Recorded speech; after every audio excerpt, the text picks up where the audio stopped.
Very good evening friends. आप सब लोग अच्छे होंगे, पढ़ाई कर रहे होंगे, निरंतर अपना काम भी कर रहे होंगे। जैसा कि आप लोगों को पता है, जो मेरे जितने भी अभी तक व्यूअर बने हैं उनको पता होगा, the great personalities of Indian history का मैं एक सीरीज़ भी चला रहा हूँ। इसमें 5वां पर्सन आज उनके ऊपर डिस्कशन होगा। आपने देखा होगा पार्ट 4 में एक लेडीज़ थी, वीमेन थी, असीमा चटर्जी जी, और आज भी मैं हमारे बीच एक लेडीज़ ही हैं, एक वीमेन ही है, और बहुत ही पावरफुल तगड़ी। डायलॉग सुना होगा दंगल का आपने, मारी छोरियां छोरों से कम है के। ठीक उसी तरह भारत की ये बेटी हैं रानी गाइडेनल्यू, जिनके ऊपर अब डिस्कशन होने जा रहा है। चलिए शुरू करते हैं। रानी गाइडेनल्यू ये आती कहाँ से हैं? ये आती हैं मणिपुर से। कहाँ से आती हैं? मणिपुर। मणिपुर में एक गांव, एक क्षेत्र है नौंगकाओ, वहां से आती हैं। और सबसे इंटरेस्टिंग चीज और है कि इनका बर्थ क्या हुआ है, 26 जैन 1970 को इनका जन्म हुआ है। तो आप देख सकते हैं काफ़ी मैच भी कर रहा है हमारे एक 26 जनवरी गणतंत्र दिवस से। 26 जनवरी जिस गांव में ये इनका जन्म हुआ है उसके ये रूरल क्लास से भी आती हैं, रूलिंग क्लास से आती हैं, सॉरी रूलिंग क्लास से आती हैं। मतलब इनका जो परिवार है, जेलियांग वगैरह जो है, वो एक रूलिंग कम्युनिटी है। लेकिन ये लोग 8 लोग थे, तो आप समझते विलेज में जैसे एक कोई लीडर होता है उस तरह से।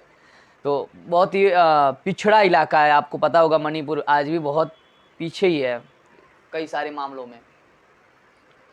तो ये मणिपुर से आती हैं। क्या इनकी अचीवमेंट है, क्या ये हो रहा है इनके लाइफ में, उसको जानने के लिए आपको पहले उनको जानना है हमें। और चलिए बताते हैं हम आपको।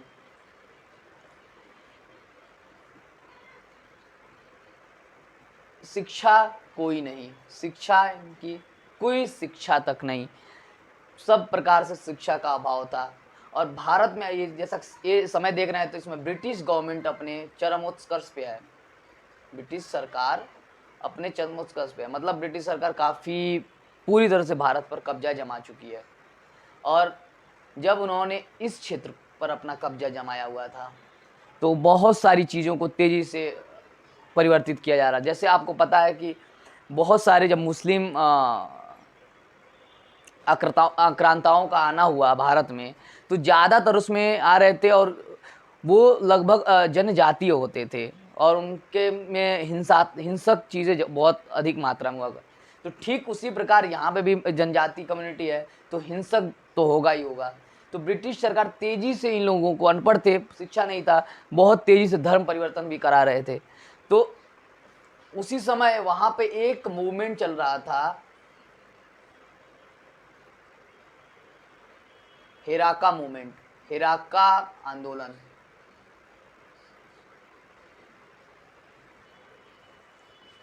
इनके एक कजिन थे जेदोंग करके, उनके अंतर्गत ये चल रहा था,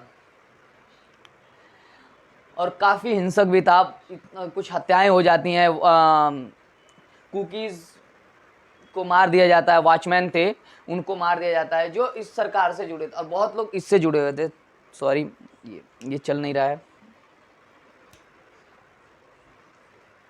उनको ब्रिटिश गवर्नमेंट के अगेंस्ट ये मूवमेंट चलाया गया था, नॉन वाइट कल्चर, ये वाइट कल्चर के अगेंस्ट, सॉरी वाइट कल्चर के अगेंस्ट।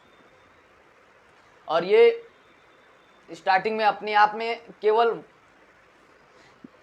क्षेत्र को लेकर के था, बाद में स्पिरिचुअल मतलब धार्मिक राजनीतिक मामले आगे जाके जुड़ जाते हैं इस मूवमेंट में। और हर मूवमेंट के साथ ऐसा होना ही है, कोई अपने आप में मूवमेंट बिना इसके आगे चल ही नहीं पा रहा है। अब क्यों नहीं हो पा रहा है, इस पे भी एक बड़ी बहस है।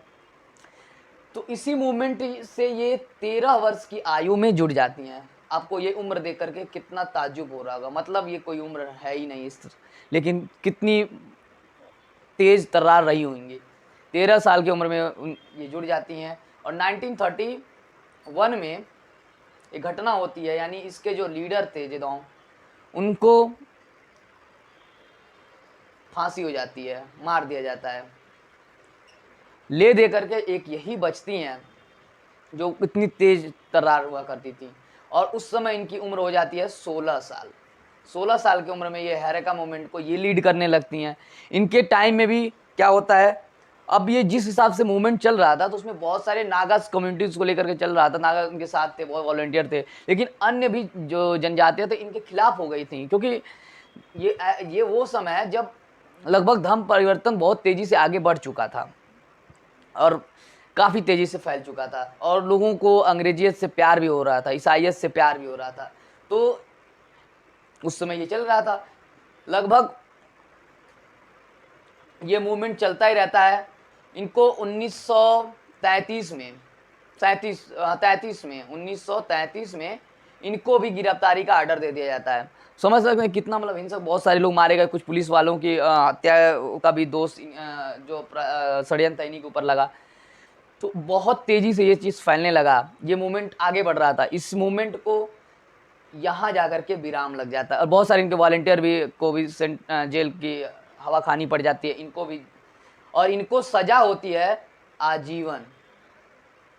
मतलब कितनी बड़ी बात हो रही थी कि 16 साल की एक औरत को, एक ट्राइबल औरत को आजीवन कारावास दिया जा रहा है। तो आप समझ सकते हैं तो कितनी बड़ी बात थी ब्रिटिश के लिए, कितनी खतरनाक लेडी थी, आप समझ सकते हैं।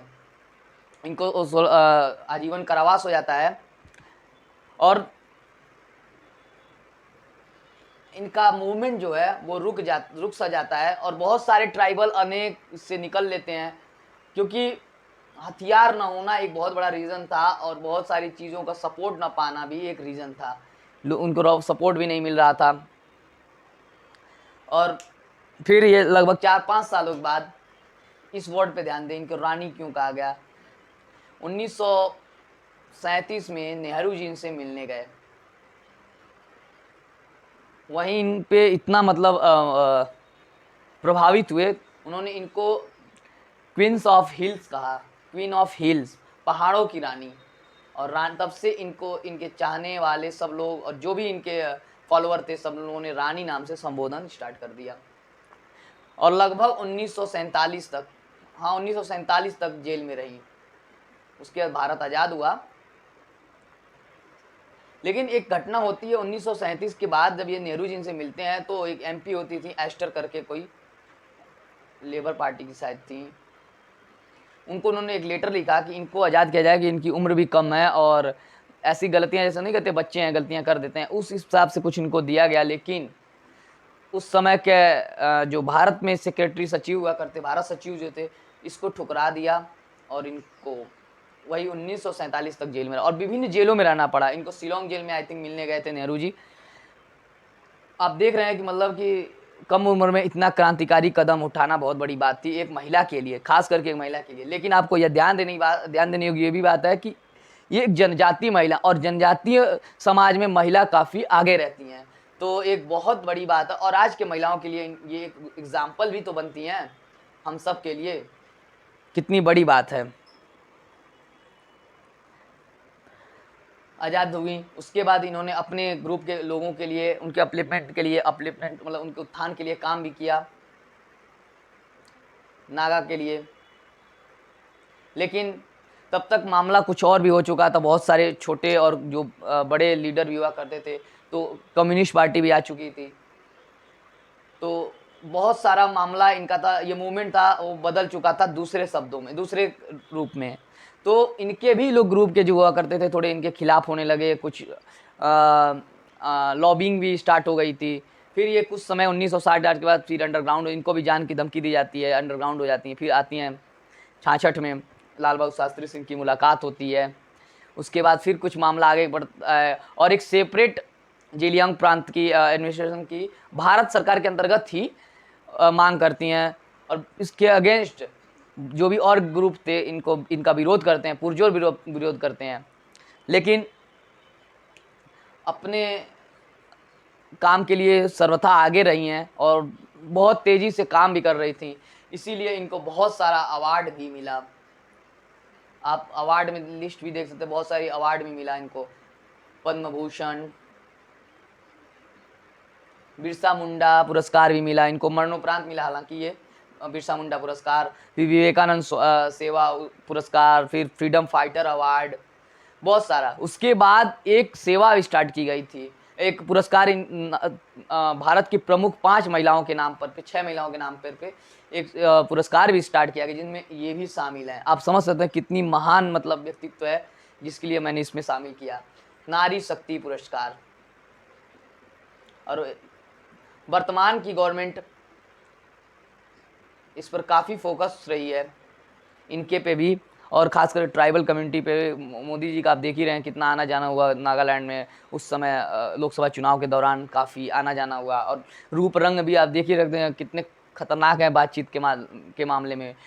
ओरेटर इतने खतरनाक है, इतने खतरनाक ओरेटर कोई भी मोदी है, जैसे बोल दो भाइयों बहनों आपका लिए काम होगा या नहीं होगा, उन्हीं से पूछते हैं कि भाई होगा या नहीं होगा, तो सब बोलते हैं हाँ होगा।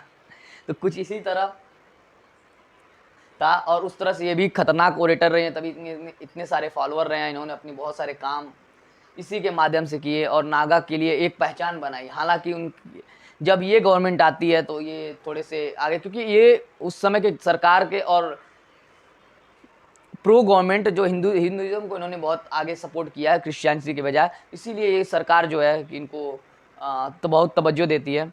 कुल मिलाकर के यही इनका एक छोटा मोटा जो भी बायोग्राफी मैंने समझाया 10-15 मिनट के क्लास में, लेकिन इनको समझा पाना इतना आसान नहीं है, तो जितना है इतना ही है। इसीलिए मैंने इनको ग्रेट पर्सनालिटीज़ में ऐड करता हूँ। और बहुत ही आप लोग भी बताइएगा कि ये ग्रेट पर्सनालिटी है या नहीं है। प्लीज़ हमारे वीडियो को लाइक, शेयर एंड सब्सक्राइब करें, और जहाँ तक हो सके इस इन्फॉर्मेटिव चीज़ों को ज़्यादातर लोगों तक पहुँचाएँ, ठीक है। और आगे मैं और अच्छे से अपने को पेश करूँगा, और चीज़ों को अभी मैं ला रहा हूँ जल्दी। Thank you very much.